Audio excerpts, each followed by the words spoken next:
참 좋은 5월달입니다. 그렇죠? 계절의 여왕이라고 얘기해요. 계절의 여왕. 제가 20대 우리 건이 자꾸 그거 이렇게 소리 나면 안 돼요. 제가 20대 때 5월은 계절의 여왕이다. 그래서 조금 그 뭐랄까 공감이 별로 안 됐어요. 무슨 5월이 계절의 여왕이야. 왜냐면 이 5월의 이 실록을 그때는 그렇게 소중한 줄 몰랐던 것 같아요. 그런데 요즘에 산에 가면 야 진짜 5월은 계절의 여왕이구나 하는 거를 아주 온몸으로 느끼게 됩니다. 네, 우리 2주 전 우리 청년들과 함께 번개 산행을 했어요. 5월 5일 날 갑자기. 네, 그래서 북한산을 다녀왔는데 제가 본 봄의 계절 중에 가장 아름다운 산을 봤어요. 그 나무 바다요. 그 나무가 이게 여름으로 넘어가면요 색깔이 시커매져요. 말하자면 시퍼래져요. 말하자면. 근데 지금은 이 그 잎들이 막 연하게 아주 연푸른색, 연녹색, 산의 모든 나무들이 연녹색을 푸릇푸릇하게 잎을 피면서 막 온갖 아주 꽃이 아주 만개를 했습니다. 꽃이 많이 폈어요. 그래서 우리는 지난번에 번개 산행을 하면서 아름다운 이 실록을 아주 몸과 마음과 눈으로 아주 실컷 누리고 왔습니다. 그래서 5월은 계절의 여왕이구나 하는 것을 이제는 진짜 제가 몸으로 느끼게 됩니다. 우리 성도님들은 어떠세요? 5월이 정말 계절의 여왕 같습니까? 네. 그쵸? 자꾸 나이가 들수록 어때요? 새록새록 5월이 참 좋다는 걸 알게 됩니다. 근데 우리가 인생을 이 계절에 비교하면 5월은요 청년했다라고 할 수가 있어요. 여기 보니까 청년이라고 할 사람이 딱 두 사람 있네요. 우리 은혜하고 우리 성혁이가 청년인데 우리가 4계절 중에 이 여름, 이 봄이 제일 예쁘잖아요. 근데 사실 지금 여러분들은 봄이에요. 봄 중에서도 초봄이 아니라 완연한 봄인 거예요. 여름으로 넘어가기 직전에 그 5월과 같은 아주 푸른 청춘이에요. 우리가 보통 청년이다 그러면 신체적으로나 정신적으로 한창 힘이 넘치는 때다 이렇게 얘기를 하고 있습니다. 우리 여기 지금 계신 분들 중에 나는 지금 정신적으로 한창 힘이 넘친다. 육체적으로 20대는 아니지만 나는 마음으로는 언제나 청춘이다 하는 사람은 다 청춘인 줄로 믿습니다. 나는 청춘입니까? 우리 청춘입니까? 우리 조국남 선생님 청춘. 요즘에 조국남 선생님 해춘하시는 것 같아요. 요즘에요 이렇게 지팡이 들고 다니셨는데 지난주부터 지팡이 안 가져오셔요. 집사님 왜 안 가져오세요? 제가 그냥 걸어볼랍니다. 그러시는 거예요. 오늘도 또 이렇게 오시는데 안 가져오셨어요? 지팡이 안 가져오신 거예요. 이제 앞으로 지팡이 안 갖고 다니시겠대. 그래서 딱 차에 내리시고 제가 주차를 하고 집사님 먼저 가시는데 뒤에서 딱 보는데 아주 당당하게 걸어가시는 거야. 얼마나 힘이 넘치는지 몰라. 응? 우리 조국란 지사님 청춘이십니다. 여러분들 다 청춘으로 그렇게 사시기 바랍니다. 연령으로는 만 16세에서 29세까지를 우리가 청년이라고 그렇게 얘기를 하고 있습니다. 청년은 가장 혈기왕성해요. 그리고 내가 무엇이든 할 수 있다고 하는 그 자신감이 넘치는 시기가 청년입니다. 그래서 열정과 도전을 하게 되는 거죠. 그래서 어떤 때는 성취도 맛보기도 하고 실패도 맛보기도 하고 또한 절망과 좌절을 경험해 보기도 하는 시기이기도 합니다. 그리고 다시 또 도전할 수 있는 시기가 청춘입니다. 그런데 이때에 반드시 기억해야만 하는 정말 잊어버려서는 안 되는 그런 기억해야 할 한 가지가 있습니다. 그것은 뭐냐? 바로 창조주 하나님을 기억하는 것입니다. 왜냐? 청년의 때에 하나님을 기억하는 것은 마치 바다를 항해하는 선장이 나침반을 보고서 가는 것과 같기 때문에 그렇습니다. 처음 가는 어떤 곳을 여행을 가는데 운전을 하는 사람이 내비게이션을 켜지 않고 가는 것과 같습니다. 여러분, 선장이 바다를 향해서 항해를 하는데 나침반이 없다고 상상을 해보십시오. 이 배는 어떻게 될까요?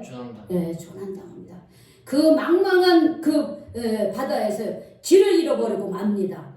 그래서 어떤 바위를 만나가지고 파손이 될 수도 있고, 그래서 어떻게 배가 무너지고 심지어는 목숨도 잃게 됩니다.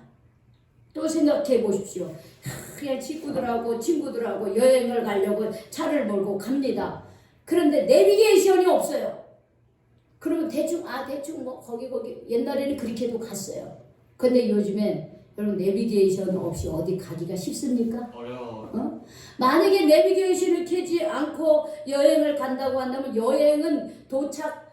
여행지에 도착하지도 못하고 이 길 갔다가 저길 갔다가 휘발유 다 떨어지고 어떻게 하다 보면 막 성질 나서 어떻게 하다 보면 부딪히기도 하고 그러면 여행은 고사하고 고생마냥 하고 돌아올 수 있다라고 하는 것이에요. 우리 인생길도 마찬가지인 거예요. 우리 인생길에 내비게이션이 되어주고 우리 인생길에 나침반이 되어줘서 우리의 삶의 방향을 가르쳐주는 것이 뭐냐? 바로 창조주 하나님을 기억하는 것이라고 하는 것입니다. 만약에 우리가 이 청년의 때 창조주 하나님을 기억하지 않고 우리가 살아간다면 망망한 바다에서 나침반이 없어서 조난당하는 배와 똑같은 결과를 낳게 될 것이라고 하는 것이.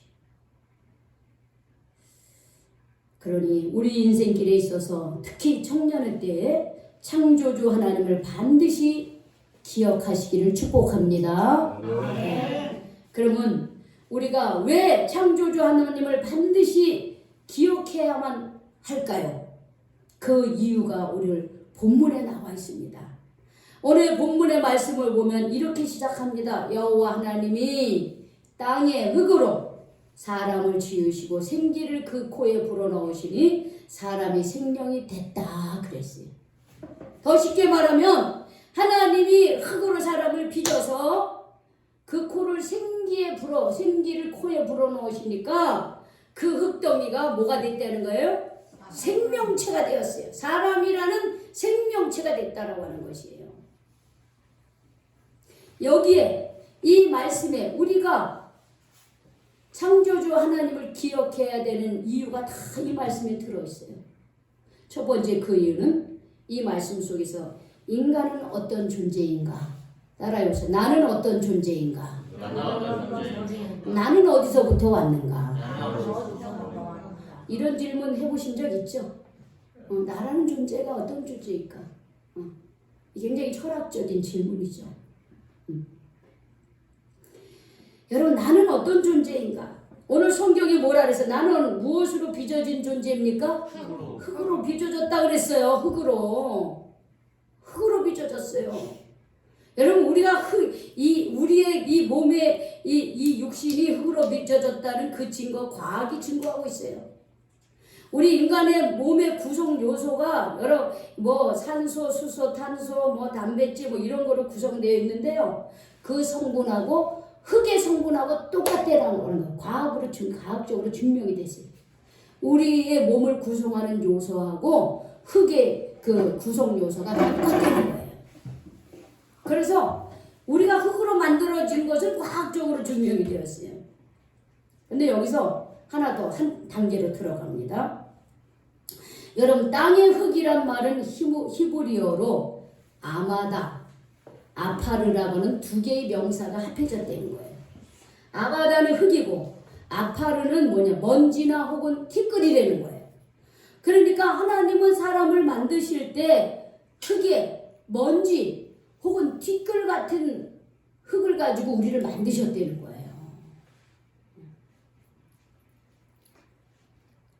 그래서 인간은 한 줌의 흙으로 와서 한 줌의 흙으로 돌아가는 존재다. 바로 그거예요. 흙으로 돌아가는 거예요. 우리는요.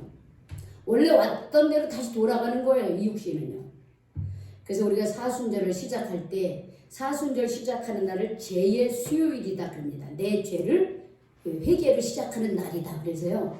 이 올리브 나무 이런 거를 이렇게 태워 나뭇잎을 태워서 그걸 재로 만들어 가지고 이마에 이렇게 다 이렇게 해서 십자가를 이렇게 그어줘요. 가톨릭에서는 그걸 굉장히 중요하게 여기더라고요. 근데 우리 개신교에서는 그걸 잘 안 해요. 근데 그 형식은 저는 참 좋다고 생각해요. 왜냐하면 그 재로 이마에다 바르면서 뭐라 하냐면 사람아 너는 먼지니 먼지로 돌아갈 것을 기억하라. 그 의미예요. 그 나무를 태우면 재가 남잖아요. 그거를 다 재를 만들어서 그걸 여기 이마에다 십자가 모양을 그으면서 너는 흙이니 너는 흙으로 돌아갈 것을 기억하려는 거예요. 그렇게 하면서 내 존재를 어떻게 깨닫게 해주는 거죠. 여러분 내가 한 줌의 흙에서 왔다는 것을 내가 의식하는 것은 나 자신을 하찮은 존재로 여기라는 게 아니에요. 내가 흙으로 왔다는 것을 기억하는 것은 뭐냐면 내가 아무것도 아닌 존재라고 하는 그런 겸손한 마음을 가지려는 거예요. 겸손한 마음을 가지려는 거예요. 인간은 먼지와 같고 흙과 같은 존재예요. 그래서 이 청춘이라는 것도 그냥 힘이 나고 혈기왕성하고 내가 뭔가를 할 수 있을 것 같은 이런 청춘도 어떻게 해요? 영원한 것이 아니라 어떻게 합니까? 잠깐이라는 거예요. 우리가 사계절 중에 지금 계절의 여왕 5월을 지내고 있지만 이게 계속 있습니까? 6월로 지나 7월로 지나면 시퍼렇게 이제 잎들이 좀 더 이렇게 두꺼워지고 그렇게 됩니다. 그러다 어떻게 돼요? 9월, 10월, 11월로 가면 어떻게 됩니까? 단풍이 트는 거예요. 그리고 겨울이 되면 어떻게 해요? 다 떨어져서 다시 먼지로 돌아가요. 우리 인생도 마찬가지입니다. 우리 인생도. 내가 나의 그런 건강과 미모가 육체파가 요즘에는 뭐 헬스장이 사람들이 얼마나 모이는지 몰라요. 못 만들 남자들 못 만들 여자들도 못 만들라고 건강을 자랑하고 막 이럽니다. 근데 아무리 자신의 건강과 미모를 자랑한다 해도 결국 인간의 그런 모습은 또 나이 들면 어떻게 되는 거예요? 또 어떻게 해요? 늙어가는 거예요. 늙어감에 대해서 우리가 너무 아쉬워, 너무 슬퍼, 아쉽지만은 슬퍼하지는 않으셨으면 좋겠어요. 누구나 다 가는 길이에요. 누구나 다 가는 길이에요. 우리 건이 이렇게 조그만 어린아이도 조금 더 자라서 노인이 되는 거예요. 우리 청년인, 우리 은혜와 우리 송혁이도 좀 있으면 30살 되고 이제 40살 되고 이제 엄마 아빠 돼요. 금방 돼요. 금방 됩니다.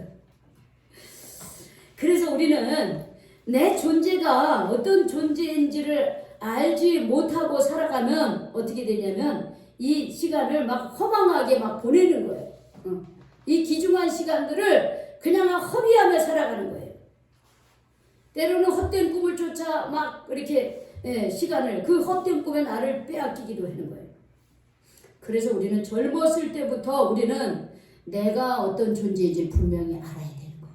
하나님께서 나를 흙으로 빚은 그런 사람이구나. 잠깐 이 세상에 있다가 갈 사람이구나 하는 거를 분명히 우리가 알고 살아야 되는 거예요.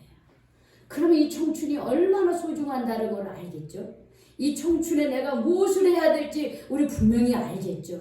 내게 주어진 시간과 건강을 어떻게 써야 될지 알겠죠.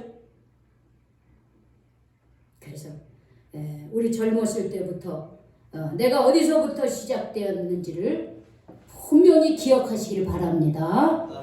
두 번째는 어떻게 했냐면 그 흙을 가지고 하나님이 나를 빚으셨다고 하는 것을 인정해야 돼요. 즉 나라고 하는 존재를 하나님이 토기장이에요. 하나님이 나를 만드셨다는 것을 분명히 인정을 하시기를 바랍니다. 오늘 본문에 보면 사용된 지으시고라는 동사는 히브리어로 야짜르라고 하는 말입니다. 그 야짜르라고 하는 건 뭐냐면 토기장이가 진흙을 빚어가지고 그릇을 만드는 모습을 나타내는 단어가 야자르라고 하는 거야. 마치 토기장이가 좋은 흙을 가져다가 그 흙을 만들어가지고 빚어가지고 그냥 다 앉아가지고 이제 자기가 원하는 토기를 만드는 거예요. 하나님이 근데 우리를 그렇게 만드셨다는 거예요. 하나님이 우리를 만드실 때 진흙을 갖고 어떻게 해요? 야, 하나님의 형상을, 우리의 형상을 따라 사람을 만들자 하시고 하나님께서 우리를 당신을 닮은 존재로 만들어 주셨다라고 하는 거예요. 그래서 여기 보면 토기장이가 어떻게 해요? 우리를 만드신 건 내가 주인이 아니라 누가 주인입니까? 하나님이에요. 여러분 토기장이 집에 도기를 만드는 그 도장집에 이제 가면은 물건들이 많이 있어요. 그럼 물건의 주인이 누굽니까? 그거를 만든 그 도기를 만든 그 사람이죠. 그럼 우리를 만드셨다면 우리의 주인이 누구라고 할 수 있는 거예요? 하나님이라고 하는 거예요. 하나님. 하나님이 우리를 빚어서 만드셨는데, 자 여러분 여기서 더 중요한 게 뭐냐면은 그런 빚어서 만든 우리가 어떻게 해요? 이 세상을 살다 보면 잘 살아갑니까? 어떤 때는 실수도 하고요, 죄도 짓고요, 하나님을 멀리 떠나기도 하고요, 계속 그러죠. 그런데 여러분, 하나님이 우리를 만들었기 때문에 하나님은 지금도 여전히 우리를 포기하지 않으신다라고 하는 사실이에요. 우리를 버리시지도 않고 포기하지도 않으시는 분이에요. 나를 빚어서 세상에 내보내신 하나님은 지금도 나를 새롭게 빚어가기를 원하신다는 거예요. 그게 바로 고린도후서 5장 17절에 이런 말씀이 있잖아요. 그런즉 누구든지 그리스도 안에 있으면 새로운 피조물이라. 이전 것은 지나갔으니 보라 새 것이 되었도다. 이렇게 말씀하고 계시요. 하나님이 우리를 빚어주셨는데 우리가 우리의 인간의 원조인 아담과 하가 죄를 지음으로 인해서 빚어진 우리가 어떻게 했어요? 일그러져 버리고 말았어요. 그죠? 일그러져 버리고 말았어요. 근데 하나님의 일그러진 형상을 다시 회복시키기 위해서 어떻게 해요? 하나님께서는 당신의 아들 독생자를 이 땅에 보내주심으로 인해서 죄사함을 받고 우리를 새로운 피조물로 만들어 주셨다라고 하는 것이에요. 그래서 지금 여기 계신 저와 모든 분들이 그리스도 안에서 우리가 새롭게 빚어진 존재라고 하는 것을 분명히 믿으시기를 주님의 이름으로 축원합니다. 새로운 존재가 됐다면 하나님이 나를 만들어 주시고 예수 그리스도를 통해서 지금 새롭게 우리를 만들어 주셨고요. 또 지금도 하나님은 어떻게 해요? 나를 새롭게 빚어가고 계시는 거예요. 여러분 내가 그 나의 어떤 어떤 성격이라든지 그런 행동이라든지 이런 모든 것이 처음부터 이런 모습입니까? 어떤 것 같아요? 지금의 이 나이에서 처음부터 이런 모습이었습니까? 아니요. 점점 어떻게 성장하면서 어떻게 해요? 달라지죠. 여러분 우리가 응애하고 이 땅에 이제 태어나면은 그 어떤 환경이나 성격에 의해서 그 사람의 행동이나 어떤 태도나 습관들이 어떻게 만들어지는 거예요. 그런데 우리는 어떻게 해요? 그리스도를 만나고 난 이후에 새로운 피조물이 되잖아요. 그러면 우리는 계속 또 누구를 닮아가는 사람이 돼야 됩니까? 예수 그리스도를 닮아가는 사람이 되는 거예요. 그래서 자꾸 우리가 어떻게 해요? 그리스도 안에서 새로운 피조물이 되었기 때문에 예수님을 자꾸 닮아가려고 해요. 예수님을 자꾸 닮아가려고 하다 보면 내 삶의 행동이 어떻게 될까요? 변화되는 거예요. 변화되는 거예요. 좋은 모습으로 변화되는 거예요. 우리 왜 요즘 그 트랜스포메이션 그죠? 그 영화 봤다며. 그게 뭐 제목이? 트랜스포머. 이게 막 변형되는 거야. 뭐 방패도 생기고 막 무기도 생기고 뭐 갑자기 뭐 차로도 바뀌어지고 막 이런 식으로. 그런 거 되게 좋아하잖아 젊은이들. 근데 우리는 하나님 앞에서 트랜스포메이션이 돼. 변화돼야 되는 사람이 되는 거야. 응? 자꾸 바뀌어져야 돼. 내가 말하는 단어라든지 그리고 또 행동하는 그 자세라든지 뭐 이런 것들이 자꾸 예수 안에서 바뀌어져야 돼요. 바로 그게 우리 하나님께서 우리를 빚어가는 거예요. 우리가 믿음 안에서 말씀으로 자꾸 빚어가는 거예요. 새롭게 자꾸 변화되어가는 거예요. 그래서 지금도 우리 주님께서는 나를 빚어가는 토기장이다. 하나님께서 나를 새롭게 만들어가는 주인이시다라고 하는 것을 인정하며 살아가시길 바랍니다. 마지막으로 하나님과 함께 동행하는 삶을 사시기 바랍니다. 하나님과 더 이 말씀대로 하나님과 함께 숨을 쉬며 살아가는 사람이 되시기 바랍니다. 왜냐? 여기 보면 사람을 만드시고 지으시고 생기를 어떻게 했다? 그 코에 불어넣어 주셨더니 뭐가 됐다 그랬어요? 생명이 됐다 그랬어요. 생명이 됐다 그랬어요. 그러니까 생기란 생명의 숨을 말하는 거예요. 생명의 숨. 하나님께서 생명의 숨을 그 토기에다가 불어 넣으시니까 사람이 비로소 뭐가 됐다 해? 생명이 되었다 그래. 즉 살아있는 존재가 되었다라고 하는 것이에요. 삼존재가 되었다는 것이에요. 그래서 하나님은 자 여러분 보세요. 그러나 그 생기가 있기 전에는 어떻게 해요? 그냥 흙덩이에 불과했어요. 마치 마네킹과 같았어요. 마네킹. 마네킹은 멋있게 만들어졌습니다. 근데 그게 사람입니까? 아니에요. 백화점에 가면 이게 요즘에는 그래. 내가 요즘에 안 가봐서 그래. 마네킹에다 옷을 딱 입혀놔. 지금도 있나요? 네, 있어요. 그래서 어떤 때는 이렇게 지나가다가 흠칫해. 사람이 있는 줄 알아. 근데 보면 마네킹이에요. 너무나 비슷해서. 그러나 그거는 마네킹이 사람이 아니야. 아무리 멋있고 아무리 아름다워도 그거는 어떻게 해요? 만들어진 그냥 인형에 불과한 거예요. 네, 그와 같은 우리에게 하나님은 무엇을 불어넣어 주신 거예요? 생기를 불어넣어 주셨어요. 생명의 기운을 불어넣어 주셔서 우리가 살아있는 생명체가 되었습니다. 이 말씀에는 굉장히 중요한 의미를 갖고 있습니다. 왜냐하면 만약에 우리에게서 하나님의 생명의 기운이 없다면 우리는 다만 뭐에 불과한 존재가 되는 거예요? 흙덩이에 불과한 존재가 된다고 하는 것이 이 말씀 속에 담겨져 있습니다. 하나님의 숨이 우리에게 사라지면 우리는 살아있는 존재라 할 수 없는 게 그냥 흙덩이가 왔다 갔다 하는 거예요. 하나님의 그 생명의 기운이 없다면 우리는 무기력한 채 생기를 잃어버리고 살아있는 것 같아도 한 줌의 흙과 같이 다를 것 없는 허무한 존재가 되는 거예요. 그래서 사람들이 막 60년, 70년, 80년, 90년 열심히 살아요. 그래서 돈도 마련하고 집도 마련하고 뭐 자식들도 잘 키워서 보낸 것 같기도 하고 그래요. 그런데 이제 죽음을 앞에 두고 나면은 사람들이 내가 참 잘 살았다 이런 생각을 하기보다는 허무한 거야. 참 허무하네. 내 나름대로 열심히 산 것 같은데 허무하네. 이런 소리가 나오는 이유가 바로 뭐냐? 그 안에 생명의 기운이 없으면 그런 생각을 하는 거예요. 아무것도 아닌 거예요. 그래서 우리는 청년일 때 내가 한 살이라도 더 젊었을 때 하나님의 생명의 기운이 내게 있어야 되는 거야. 그 생기가 있어야 되는 거야. 내 안에. 그래서 우리말의 의미 중에 말씀이라는 말이 있어요. 그 말씀. 그것을 한희철 목사님이 이 말씀을 이렇게 풀었습니다. 말씀을 어떻게 보냐. 말은 뭐냐. 말. 우리가 말하는 말 단어고요. 숨은 뭐냐면 이렇게 숨은 숨 쉬는 거. 이렇게 호흡하는 거.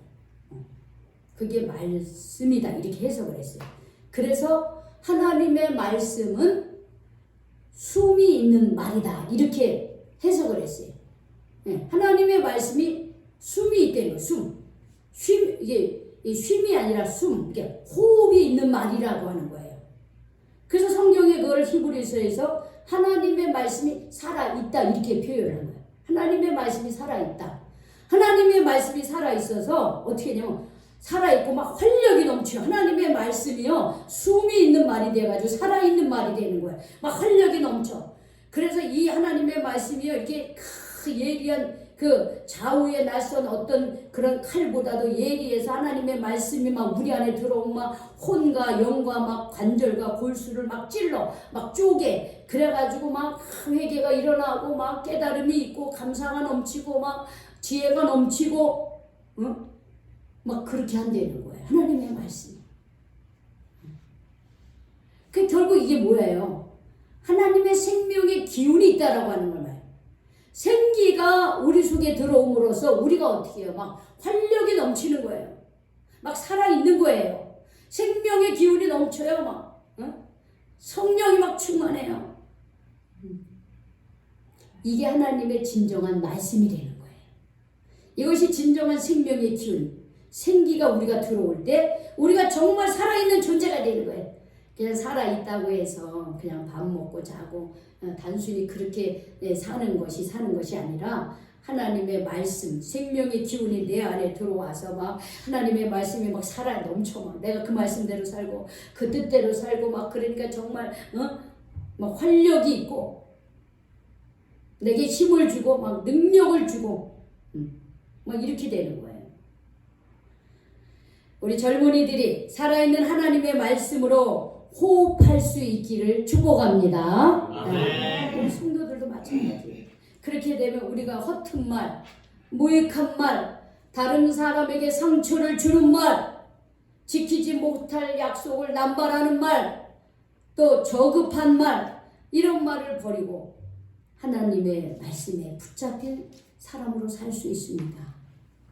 그리고 그 말씀을 통하여 우리가 우리의 삶 속에서 하나님이 계시다는 것을 우리는 경험할 수가 있어요. 하나님의 말씀을 내가 받아들이고 그 말씀을 우리가 순종하게 되면요. 하나님의 말씀이 살아있다는 그런 경험을 하는 거예요. 그걸 욥기서 42장 5절에 보면 욥기가 이렇게 말했어요. 욥이 내가 죽게 대하여 귀로 듣기만 하였사오나 이제는 눈으로 주를 배움나이다 그랬어요. 이 말이 뭐예요? 욥은 자기의 삶 속에서 하나님이 살아계신 것을 직접 체험했다는 거예요. 귀로만 듣는 게 아니라 어떻게 해요? 직접 살아있는 하나님을 경험했다라고 하는 거예요.